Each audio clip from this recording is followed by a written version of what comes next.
Good morning, fiber friends, and welcome to another Friday Financial Fiber with your blind crochet fiber artist host, Mo of Unseen Strands. I guess to start off this Financial Friday, the bright side is that I have not spent any more additional money on yarn or fiber artist related things.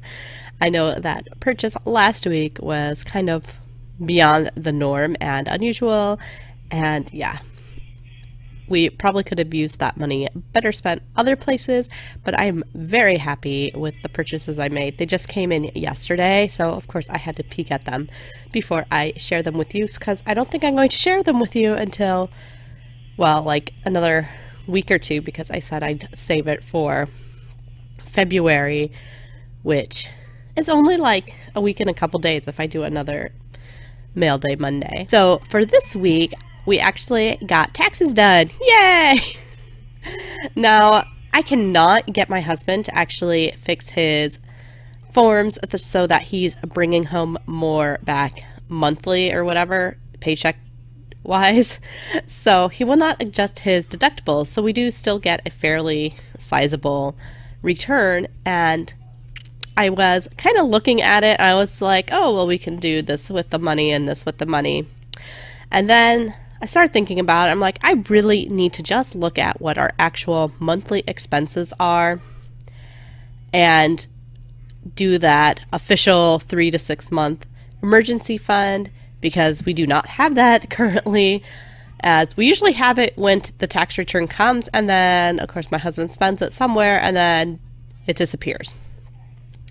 So I was looking at it and I actually totaled up what our 3-month expenses were, and that was pretty much the entire tax return.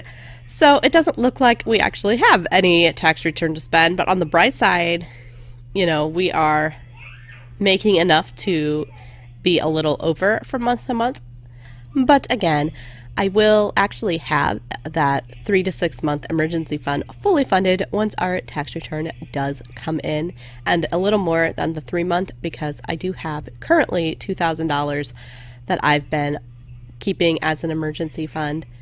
And so yeah, we'll have somewhere probably closer to the 4-month mark, and I think that will be good enough, because if for some reason my husband were to lose his job, I would totally be able to jump back on SSI, even though it is a total pain in the butt.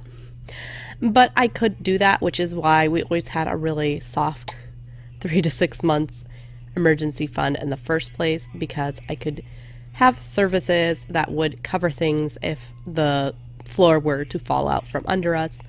That is the only bright side to being blind, and the fact that I don't have to do the 3 rejections and things to get the SSI benefits. I can just tell them I'm blind and they pretty much just go, okay, you have no income, so here's your money.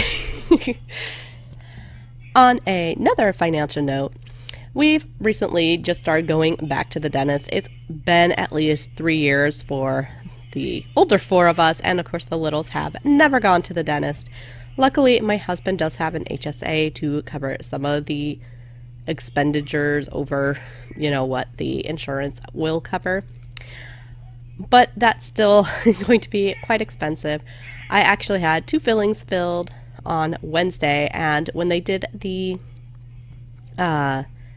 x-ray for, you know, the first time patient thing, they discovered that I have fluid pockets where there should be air pockets, and so now I have to go see a ear, nose, throat doctor, which, funny enough, is something I think I should have been referred to by my own doctor, because I've had these asthma-ish related issues since pretty much I had the babies. And they've never been taken care of properly. So I just thought it was funny that it was the dentist who referred me. And then there was another spot that they couldn't determine what it was, so that has to be sent off to a radiologist.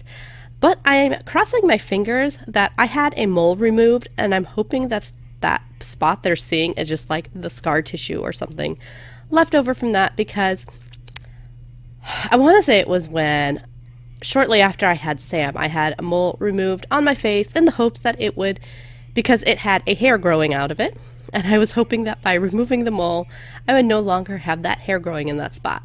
Well, guys, you know what the story is I still have the hair, but no mole.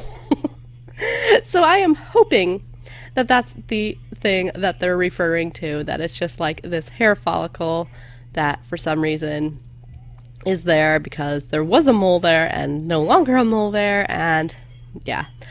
And of course, you know, I didn't even have any idea about the mole thing, or couldn't even remember it until we were back home later that night. And yeah, so I would have brought up that fact to the dentist, except for I didn't even think of it. So that's more fun expenses that I have to look forward to, at least medically speaking, because I still have fillings to do, which I knew it's actually, I have less fillings to do with this dentist than the dentist that I quit seeing because I felt I was treated horribly. So that just shows you that they were a little money hungry and why I quit going. But yeah, that was a long time ago, and one of those Medicaid dentists, and why I'm just not a big proponent of being on Medicaid, because you do get not as good service, because people just go, oh, well, I can either get Medicaid to pay for this, or I can't get Medicaid to pay for this, so then they won't do the services that you actually need, because they're just looking for what Medicaid will cover.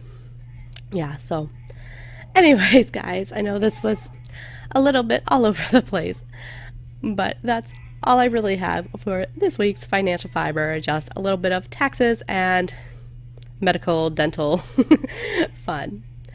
If you like these little weekly segments on our Friday Financial Fibers, or if you like to stay tuned for any of our actual fiber, crochet, fiber arts related goodness, I'd appreciate it if you could hook the like button and subscribe. Talk to you later, guys.